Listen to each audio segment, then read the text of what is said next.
প্রচুর বকে কিন্তু। আমাদের সাথে আবারও এক দুর্ঘটনা ঘটলো। সেই ম্যাচ ছিল ব্যাঙ্গালোরে থাকতে, মিনার আছে আর ফোন টোন আপাতত চার্জের, একটা চেয়ারও দিয়েছে, একটা টেবিল আছে আর খাটটা বেশ ছোটো, আর এসিও আছে দেখা পাচ্ছ, ওপরে বেশ ফল সিলিং এর ডিজাইন টিজাইন আছে, ফ্যান ট্যান আছে। Hello guys, welcome back to my channel.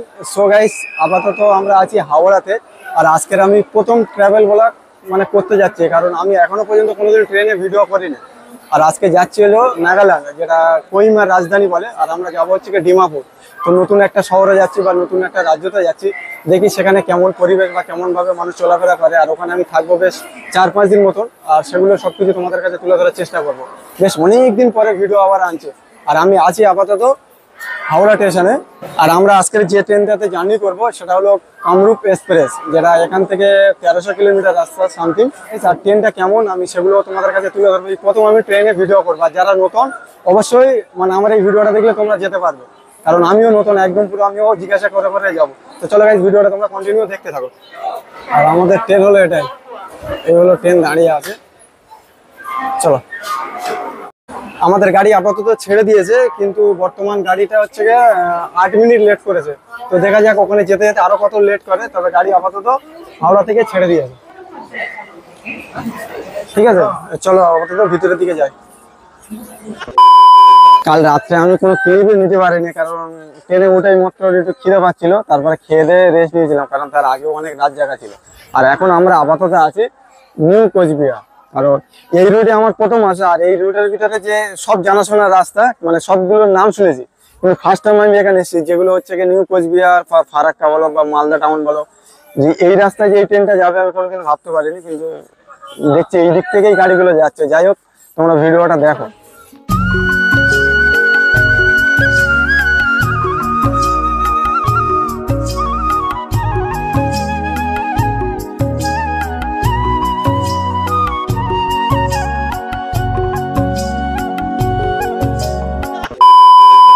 আমরা সকালবেলা চা খেয়েছিলাম, আর একটা দাদু এসে বলছে লুচি বিক্রি হচ্ছে।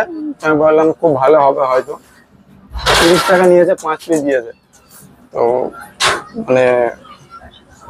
টেস্টার কথা কি বলবো, সেটা আর বলে লাভ নেই। ট্রেনের খাবার তো রানিং, বুঝতে পারছো। লুচিটা পরা মনে হচ্ছে কালকের সন্ধ্যাবেলা যত সম্ভব। এই সেই গৌহাটি, প্রথমে ভেবেছিলাম যে গৌহাটি যাবো প্লাস আসামে ভিডিও বানাবো আর কামাখ্যার ওই সাইডে যাবো, বাট এখন ডাইরেক্ট আমরা যাচ্ছি হচ্ছে গিয়ে ডিমাপুরে।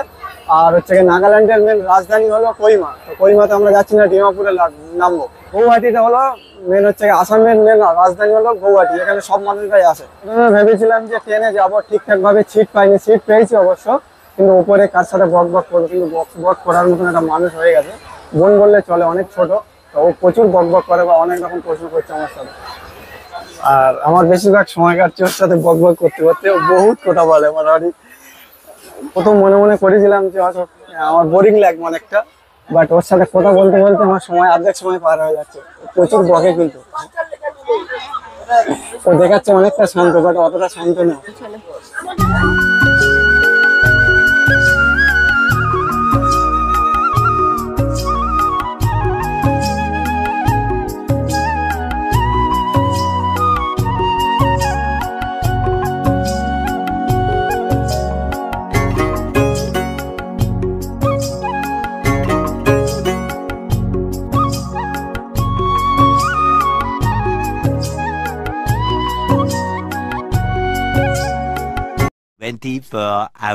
ট্রেনে বসে থাকতে থাকতে কখন যে কামাখ্যা জংশনে এসে পৌঁছালাম আমরা কিছু বুঝতে পারলাম না। আর আমার পাশে থাকা বা এই ট্রেনে অনেক যাত্রী ছিল যারা কামাখ্যা মন্দির দেখার জন্য গেটের সামনে এসে দাঁড়িয়েছিল।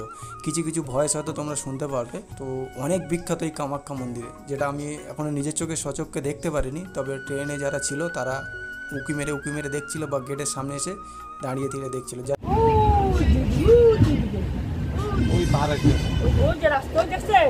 এটা কিন্তু গাড়ি উঠেছে, গাড়ি রাস্তা ওই দেখো, ওই যে চূড়াটা দেখা যায়। এখানে কি মন্দির আছে কোনটা? ওই যে চূড়াটা দেখা যায়, ওই যে গেছিয়া দেখা যায়, ওই যে রাস্তা দেখতেছেন না, এগুলো বাস বুস উঠেছে, গাড়ি ছোট বাইক সব উঠে এগুলো। আমরা যেমন বৃন্দাবনের যারা মন্দির এর সত্যি বিভিন্ন এরকম জায়গায় দর্শন করি। আর ওর সাথে আমি প্রচুর বক বক করে এসেছি, তবে ওকে খুব মিস করবো, কারণ ও এখান থেকে হচ্ছে আমাদের ছেড়ে আলাদা হয়ে যাচ্ছে। ওকে আমি বলছিলাম বাড়ি যেতে, বলছিল না যাবো না। যাবে তো? ওর মোটামুটি কলকাতা ভালো লাগে না, তাই তো? ওর এখন একটা বিল্লি লাগবে, তাই? যাবে, আমি বিড়াল দেবো, ডান। ঠিক আছে, চলো বুঝে যাচ্ছি, আসছে তাহলে। এ আমার একদম পুচকু বনু। ঠিক আছে, আসো। হ্যাঁ ভালো করে যাও। হ্যাঁ হ্যাঁ, আসবে আমাদের ওখানে কোথাও। আচ্ছা ঠিক আছে। মিরপাড়া, হ্যাঁ ঠিক আছে। আমাদের সাথে আবারও এক দুর্ঘটনা ঘটলো। সেই ম্যাচটা ব্যাঙ্গালোরে থাকতে আমাদের একবার আমার শুজ চুরি হয়ে গেছিল, আর আজকের ওর গিয়েছে।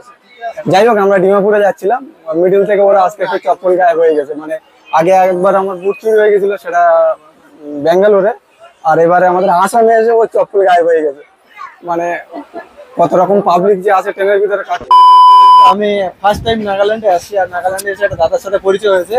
দাদাটা হচ্ছে অ্যাকচুয়ালি ব্লগিং করে, তো আমি ট্রেনের ভিতরে দেখলাম, তো দাদার সাথেও পরিচয় হওয়ার পরে উনি বললো যে আমার চ্যানেলটা আছে একদম পুরো নিউ, তো ডিসক্রিপশনে দিয়েছি। আর ইনি হচ্ছে যে এখানে থাকে, যদিও যারা নাগাদের ভিডিও দেখতে ভালোবাসে, এনার ভিডিও দেখলে তোমরা মোটামুটি বুঝতে পারবে। Okay, guys, please, since my channel is very new, so please support me by subscribing to my channel and share it to your friends as well.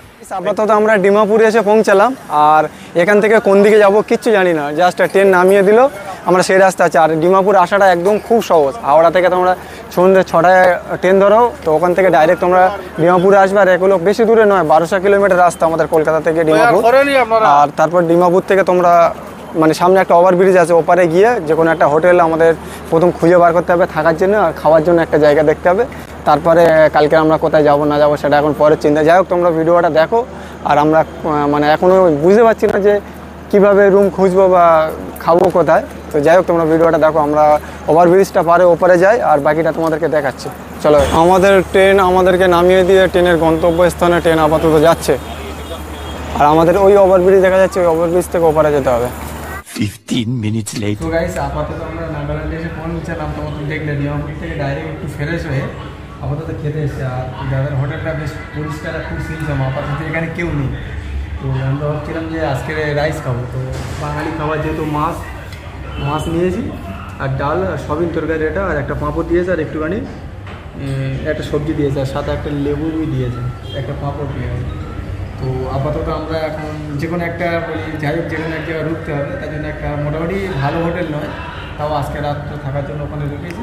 আর কালকের এখানেই আসবো আমরা, চিন্তা ভাবনা করছি। তাই দেখি, যাই হোক আমরা খেয়ে নিই। প্রচণ্ড খিদে লেগেছে, কারণ কালকে থেকে বুঝতে পারছিল ট্রেনের খাবার সেরকমভাবে খাওয়া হয়নি। আর ফ্রেশ হয়ে আগে বলি চলো কোথায় বাঙালি খাবার খাওয়া যায় সেখানে যাই, এসে মধ্যে এখানে খেতে আসলাম।